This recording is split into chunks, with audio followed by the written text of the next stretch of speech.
ഷിരൂരിൽ മണ്ണിടിച്ചിലിൽ കാണാതായ അർജുന്റെ മൃതദേഹം കണ്ടെത്തി. ലോറിയുടെ ക്യാബിനിൽ നിന്ന് മൃതദേഹ ഭാഗങ്ങൾ പുറത്തെടുത്തു. 72-ാം ദിനം ലോറി കണ്ടെത്തിയത് കോണ്ടാക്ട് പോയിന്റ് 2-ൽ.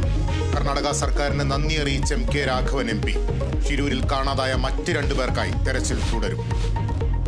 തൃശൂർ ചാലക്കുടിയിൽ ഡ്രെയിനേജ് വൃത്തിയാക്കാനിറങ്ങിയ 2 പേർ ശ്വാസം മുട്ടി മരിച്ചു. മരിച്ചത് കാരൂർ സ്വദേശി സുനിൽകുമാറും വരദനാട് സ്വദേശി ജിതേഷും. അപകടം ബേക്കറിയിലെ മാലിന്യക്കുഴി വൃത്തിയാക്കുന്നതിനിടെ.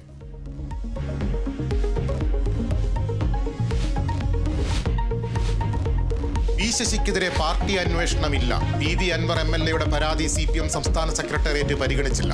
മുഖ്യമന്ത്രിയുടെ നിലപാടിനൊപ്പം പാർട്ടി. ADGP MR അജിത് കുമാറിനെ ഉടൻ മാറ്റേണ്ടതില്ലെന്നും ധാരണ. ADGP RSS കൂടിക്കാഴ്ച DGP അന്വേഷിക്കും. അന്വേഷണത്തിന് ഉത്തരവിട്ട് മുഖ്യമന്ത്രി. തൃശൂർ പൂരം അലങ്കോലമാക്കിയതിലെ ADGP-യുടെ റിപ്പോർട്ട് ചർച്ച ചെയ്ത് മന്ത്രിസഭാ യോഗം. തുടരന്വേഷണ സൂചന നൽകി മുഖ്യമന്ത്രി.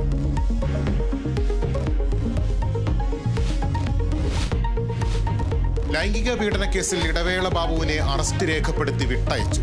ബലാത്സംഗ കേസിൽ നടൻ സിദ്ദിഖിനായി അന്വേഷണം ഊർജിതം. കേരളത്തിനകത്തും പുറത്തും തെരച്ചിൽ. മുൻകൂർ ജാമ്യം തേടി സിദ്ദിഖ് സുപ്രീം കോടതിയെ സമീപിച്ചേക്കും. ജാമ്യാപേക്ഷയെ എതിർത്ത് സർക്കാരും അതിജീവിതയും.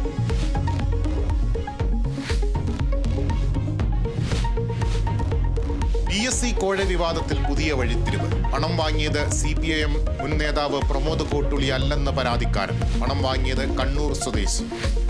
ഈ വോയിസ് റെക്കോർഡും പ്രേമേട്ട വിളിച്ച റെക്കോർഡും എല്ലാ റെക്കോർഡ്സും എല്ലാം പ്രേമേട്ട വിളിച്ചതും സുഷാജ് വിളിച്ചതും. ജീവന് ഭീഷണിയുണ്ടെന്നും പരാതിക്കാരൻ.